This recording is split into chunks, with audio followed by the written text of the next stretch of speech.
Bere aurpegi eta izenak kasik neork ez zituen ezagutzen Euskal Herrian, alta pilota kanitz zordio. Gabriel Martiren paleta tresnaren asmatzailea. Aldudajak elkarteak ikerketak eraman ditu, 19. mende bukaeran Argentinara emigratu zuen bankako seme uniburuz eta bere ezoiko historioa ikasi. Pilota maite zuen, menan etzen pilotaria handi horitaik. Eta izango itia zuen El Basko Sardina. Egan ebeita, etzela sobera azkarra.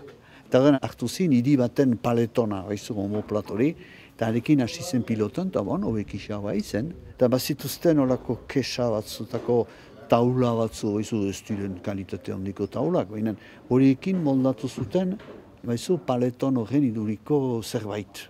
Eta zerbait hori, hobetuz, deitu dute beraz paleta.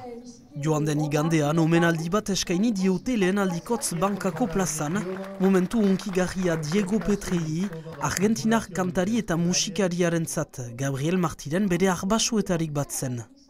Mi papá jugaba a la paleta y nos contaba siempre esta historia de que su bisabuelo había inventado la paleta, cosa que no le creíamos demasiado, pensábamos si era una historia. Pero después empezamos a encontrar los registros. Tiene que haber vuelto aquí y traer su novedad y seguro estuvo jugando un partido acá mostrando sus paletas y luego se difundió aquí. Mikel Ramuspek Gabriel Martirenen memoria oratuko du ere laster pilotaren historiari buruz prestatzen duen filmean.